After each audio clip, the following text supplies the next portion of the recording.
guys, hello, welcome back to our channel. I am Priya. Me Ayushi, together we प्रियाशी। तो जी हम लोग फिर से आ गए हैं आप लोगों के लिए दिल दहला देने वाली और मानवता को शर्मसार करने वाली एक रियल क्राइम की स्टोरी लेकर के। वीडियो को स्टार्ट करने से पहले ही हम लोग आपको बताना चाहते हैं कि अगर आप लोगों की उम्र 18 साल से कम है या फिर आप लोग कमजोर दिल वाले हो या अगर आप लोग मैच्योर ऑडियंस के अंदर नहीं आते हो तो कृपया करके इस वीडियो को यहीं छोड़ दो। शायद से ये वीडियो आप लोगों के लिए नहीं बनी है। जब इस टॉपिक के बारे में मेरे को और रानी को पता चला था ना तो हम लोग काफी ज्यादा डिस्टर्ब हो गए थे। मतलब हमें विश्वास नहीं हो रहा था कि दुनिया में कैसे कैसे लोग भरे पड़े हैं। खैर, अगर आपसे हम लोग पूछे कि डॉक्टर्स का नाम सुनते ही सबसे पहले आपके दिमाग में कौन सी चीज आती है, तो डॉक्टर्स मतलब कि ईश्वर का दूसरा रूप, वो जो कि हमें नई जिंदगी देते हैं। जब भी हमें शारीरिक रूप से कोई भी प्रॉब्लम होती है तो दौड़ करके हम लोग डॉक्टर्स के पास जाते हैं और आंख बंद करके उन पर भरोसा करते हैं। वो जो दवाइयां देते हैं ना, हम लोग एक क्वेश्चन भी नहीं करते हैं और विश्वास के बेसिस पर वो दवाई खा लेते हैं, ये मान के कि डॉक्टर दे रहे हैं तो सही ही दे रहे होंगे। लेकिन कभी आपने सोचा है क्या कि जब वही डॉक्टर चलता फिरता हैवान बन जाए और जीते जागते लोगों का नरसंहार करना स्टार्ट कर दे तो रिजल्ट कैसा हो सकता है। और जीते जागते लोगों का भी नहीं दोस्तों, छोटे छोटे इन्फेंट बच्चों का, छोटे छोटे नवजात शिशुओं का, जिन्होंने अपनी जिंदगी भी अभी पूरी तरीके से नहीं देखी है। जी हाँ, आज हम लोग इसी टॉपिक पर बात करने वाले हैं कि कैसे एक लेडी डॉक्टर या फिर आप एक लेडी नर्स कह सकते हो, उसने अपने पागलपन के कारण 60 से ज्यादा छोटे छोटे बच्चों का नरसंहार कर दिया। टॉपिक ऑलरेडी काफी ज्यादा डिस्टर्बिंग है, हम लोग अब इसको ज्यादा डिले नहीं करना चाहते हैं, तो चलो फटाफट से वीडियो स्टार्ट करते हैं। पर उससे पहले रानी, आप लोग अपनी सीट की पेटी कस के बांध लीजिए, क्योंकि वीडियो स्टार्ट करने से पहले ही आप लोगों को चेतावनी दे रहे हैं कि आज की इस वीडियो में आप लोगों का दिल दहल जाएगा। तो चलो आप सीधे वीडियो पे आते हैं। तो बात है अमेरिका की। 12 जुलाई 1950 को अमेरिका में ही एक छोटी सी बच्ची का जन्म होता है। लेकिन बदकिस्मती से जन्म के तुरंत बाद उस बच्ची के माता पिता उसको हॉस्पिटल के बाहर छोड़कर ही वहां से चले जाते हैं। वहां पर उस बच्ची पर एक कपल की नजर पड़ती है और वो कपल उसको उठा करके अपने साथ अपने घर ले जाते हैं, क्योंकि उस कपल को भी बच्चे नहीं थे। खैर, उस बच्ची का नाम वो लोग रखते हैं जिनीन जॉन्स। समय के साथ साथ जिनीन बड़ी होती है, लेकिन अभी कोई भी ऐसा रिकॉर्ड नहीं है जहां से हमें पता चले कि जिनीन का बचपन कैसा बीता। जब जिनीन 18 साल की हो जाती है 1968 में, तब अपने ही एक स्कूल फ्रेंड जिसका की नाम जेम्स था, जिनीन उससे शादी कर लेती है। शादी के 2 साल तक सब कुछ ठीक था। जिनीन काम भी किया करती थी एज अ ब्यूटिशियन और उसकी अच्छी खासी सैलरी भी थी। और इसी बीच जिनीन और जेम्स को एक बेटा भी पैदा होता है। लेकिन समय के साथ ना जिनीन और उसके पति के रिश्तों में काफी ज्यादा कड़वाहट आ जाती है और मियां बीवी के बीच में अब बात बात पर लड़ाइयां होनी शुरू हो गई थी। और लास्ट में थक हार के उन दोनों ने ये डिसाइड किया कि अब इस रिश्ते को यहीं पर खत्म कर देते हैं, इसको आगे ले जाने से कोई भी फायदा नहीं है।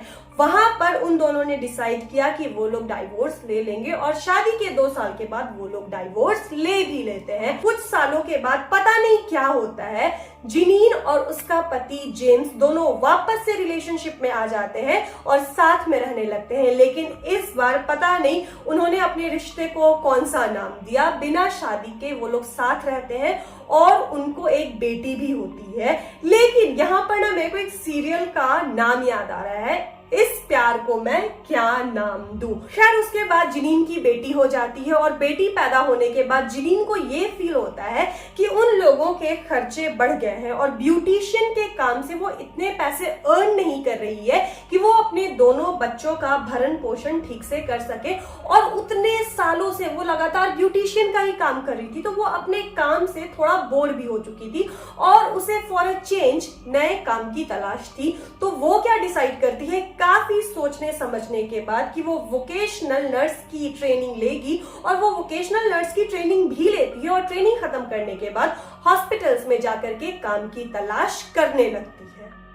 ऐसे देखा जाए तो जिनीन काफी ज्यादा गुस्सैल और गर्म दिमाग की थी और जब उसकी पहली जॉब लगी तो इसी गर्म नेचर के कारण उसके वहां स्टाफ मेंबर्स के साथ काफी बार लड़ाई झगड़े हो जाते थे। और एक बार तो ऐसा हो गया था ना कि वहां के सीनियर डॉक्टर के साथ उसने पंगा ले लिया था, जिसके बाद लास्टली उसे उस हॉस्पिटल से निकाल दिया गया था। लेकिन फिर अक्टूबर 1978 में सैन एंटोनियो में बैक्सर कंट्री हॉस्पिटल में फिर से उसे बच्चों की जो आईसीयू होती है ना, उसमें एज अ नर्स अपॉइंट कर लिया जाता है। और आप लोगों को एक बात बताए, जिनीन का दिमाग इतना ज्यादा तेज था और उसे पता था कि पास्ट के उसके जितने भी रिकॉर्ड्स रहे वो कितने ज्यादा खराब है, इसीलिए वो अपने रेप्यूटेशन को ठीक करने के लिए सारे स्टाफ मेंबर्स के साथ काफी ज्यादा अच्छा बिहेव करती थी, उनके साथ मीठी मीठी बातें करती थी और अपनी जो भी ड्यूटी है और जो भी काम है उसे काफी शिद्दत के साथ पूरा करती थी, जिसके कारण बच्चों के जो भी पेरेंट्स थे वो अब जिनीन को काफी ज्यादा पसंद करने लगे थे। लेकिन इन सारे ढोंग के पीछे जिनीन के मन में एक डर छिपा हुआ था कि कहीं दोबारा से उसे इस हॉस्पिटल से निकाल ना दिया जाए। और ये सारे काम जिनीन इसीलिए कर रही थी ताकि हॉस्पिटल में उसकी जो पकड़ है वो काफी ज्यादा मजबूत हो जाए, सारे लोग जो है वो उसके ऊपर निर्भर हो जाए और उसको काफी ज्यादा ट्रस्ट करे। और जिसके लिए जिनीन एक इतना गंदा षड्यंत्र रची, जिसके बारे में अभी आप लोगों को हम लोग बताते हैं। वैसे बच्चे जिनकी तबीयत काफी ज्यादा खराब रहती थी और जिनकी कंडीशन काफी ज्यादा क्रिटिकल होती थी, जिन्हें आईसीयू में शिफ्ट कर दिया जाता था, जिनीन की भी ड्यूटी वही पड़ती थी। वो क्या करती थी, एक आध बच्चों को चुपके से ऐसा इंजेक्शन लगा देती थी जिसके कारण उनकी तबीयत और ज्यादा बिगड़ जाती थी। और जिनीन उन बच्चों को ऐसा इंजेक्शन लगाती थी जिसका बस क्योर उसे ही पता रहता था। कुछ मिनट के बाद जब बच्चों की तबीयत काफी ज्यादा बिगड़ने लगती तो वो चुपके से आके उनको क्योर भी कर दिया करती थी, जिसके कारण सबको ये लगने लगा था कि अरे जिनीन कितनी ज्यादा जीनियस और कितनी ज्यादा टैलेंटेड है। इसके बाद वो हॉस्पिटल में काफी ज्यादा फेमस हो जाती है। लोगों को ये लगने लगता है ना कि एक मामूली नर्स होने के बावजूद वो कितनी ज्यादा टैलेंटेड है, उसको कितनी ज्यादा नॉलेज है। लेकिन इन सारी चीजों के पीछे जिनीन का एक मकसद जुड़ा हुआ था। टाइम बीतते जाता है, जब जिनीन का ट्रस्ट काफी ज्यादा उस हॉस्पिटल में बिल्ड हो जाता है, इसके बाद वो फिर से अपने पुराने अवतार में आ जाती है। अरे भाई ढोंग कितने दिनों तक चलेगा। टाइम बीतने के साथ अब जिनीन क्या करने लगती है, शराब पी के नशीली हालत में हॉस्पिटल में आने लगती है, लोगों के साथ फिर से उलूल जुलूल हरकतें करने लगती है। कभी कभी तो ऐसा सिचुएशन हो जाता था ना कि वो इतनी ज्यादा नशे की हालत में रहती थी कि बच्चों का जो भी बेड होता था उसमें वो गिर जाती थी, कभी कभी तो वो बच्चों के ऊपर भी गिर जाया करती थी। अब जिनीन को उस हॉस्पिटल में काम करते करते 3 साल बीत चुके थे। 1981 का समय आ चुका था। उसकी हरकतें दिन प्रतिदिन बिगड़ती जा रही थी, पहले वाले हालत में वो आ चुकी थी। लेकिन सिंस की इसकी रेप्यूटेशन अच्छी थी, वो काफी बच्चों की जान बचा लेती थी। दैट्स वाई उसे हॉस्पिटल से अभी भी नहीं निकाला जा रहा था और उसकी ऊल जलूल हरकतों को इग्नोर भी किया जा रहा था। लेकिन 1981 के बाद अचानक से एक ऐसा टाइम आता है ना कि उसी हॉस्पिटल में अचानक से काफी सारे बच्चों की डेथ होने लगती है। हॉस्पिटल में बच्चों के अलावा और भी बहुत सारे पेशेंट्स थे, लेकिन डेथ किसकी होती थी, केवल से केवल बच्चों की ही डेथ होती थी। अब तो लोगों में ये बातें फैल गई थी कि कोई भी इंसान अगर अपने बच्चे को लेकर के उस हॉस्पिटल में जाएगा तो उसका बच्चा नहीं बचेगा। हॉस्पिटल के पीछे जो सिमिट्री थी ना, वहां पर अब बच्चों की लाश की भीड़ लग गई थी। वहां पर बूढ़े बुजुर्गों की उतनी लाश नहीं होती थी ना जितनी लाश बच्चों की होती थी। यहाँ पर ना एक चीज नोटिस करने वाली थी, जिनीन की ड्यूटी का शिफ्ट होता था दोपहर के 2 बजे से लेकर के रात के 11 बजे तक, और जितने भी बच्चों की डेथ होती थी ना, मोस्टली क्या 99% बच्चों की डेथ उसी टाइम पर हुआ करती थी। लेकिन अभी तक किसी ने भी जिनीन पर डाउट नहीं किया था, क्योंकि भाई साहब जिनीन तो वो थी ना जो कि बच्चों को क्रिटिकल कंडीशन से निकाल करके उनकी जान बचाया करती थी। यहाँ पर लोगों ने जिनीन पर तो डाउट नहीं किया, लेकिन हाँ, उन्होंने दोपहर 2 बजे से रात के 11 बजे वाले शिफ्ट का एक नया नाम रख दिया और उसे कहा गया डेथ शिफ्ट। खैर, इसके बाद समय बीत रहा था, जो चल रहा था हॉस्पिटल में किसी को समझ नहीं आ रहा था, इसलिए उसका कोई सोल्यूशन निकल भी नहीं पा रहा था। लेकिन इसी बीच उसी हॉस्पिटल में एक नया बच्चा एडमिट होता है जिसका की नाम था रोनाल्डो। रोनाल्डो की तबीयत बहुत ज्यादा खराब थी, जल्दी जल्दी उसे आईसीयू में एडमिट कर दिया जाता है। आदत से मजबूर जिनीन क्या करती है ना कि मौका देख करके रोनाल्डो को एक इंजेक्शन लगा देती है। और आप लोगों को पता है उस इंजेक्शन में कौन सी दवाई थी? उस इंजेक्शन में हेपरिन नाम की एक दवाई थी। और ये जो दवाई होती है ये बच्चों के लिए नहीं होती है बल्कि बूढ़े बुजुर्गों के लिए होती है। और ये दवाई तब दी जाती है जब बूढ़े बुजुर्गों के बॉडी में जो ब्लड होते हैं वो गाढ़े हो जाते हैं, वो थक्के बनने लगते हैं। हेपरिन नाम की इस दवाई से ब्लड को पतला किया जाता है। अब आप सोचो, अगर एक छोटे से बच्चे के बॉडी में हेपरिन डाली जाए, जिस बच्चे का ब्लड बिल्कुल नॉर्मल है, तो क्या होगा? ऑब्वियसली उस बच्चे का ब्लड पानी बन जाएगा। और ये पहली बार नहीं था जब जिनीन ने ऐसी इंजेक्शन किसी बच्चे को लगाई थी। वो हमेशा से यही इंजेक्शन बच्चों को लगाती आ रही थी और इसके कारण बहुत सारे बच्चों को हार्ट अटैक भी आ जाता था, उनकी इंटरनल ब्लीडिंग भी स्टार्ट हो जाती है। और सेम ऐसे ही होता है रोनाल्डो के साथ भी, उसकी भी इंटरनल ब्लीडिंग स्टार्ट हो जाती है, तबियत काफी ज्यादा खराब हो जाती है। यहाँ पर जिनीन रोनाल्डो को बचाने के फिराक में नहीं थी, उसका मकसद था रोनाल्डो का जान लेना। यहाँ पर जिनीन डिसाइड करती थी ना कि किस बच्चे को उसे बचाना है और किस बच्चे को उसे नहीं बचाना है। लेकिन उस दिन किस्मत रोनाल्डो के साथ थी, उसके माता पिता के साथ थी। समय रहते उसी हॉस्पिटल के एक नए डॉक्टर जिन्होंने नई नई ड्यूटी संभाली थी वो वहां पर मौजूद रहते हैं और समय रहते वो आ करके पहचान लेते हैं कि रोनाल्डो को क्या प्रॉब्लम है और उसे एंटीडोट दे करके ठीक भी कर देते हैं। खुदा ना खास्ता अगर वो डॉक्टर वहां पर नहीं होता तो मे बी रोनाल्डो की भी जान चली जाती और उस सिमेट्री में एक और नए बच्चे की लाश शामिल हो जाती।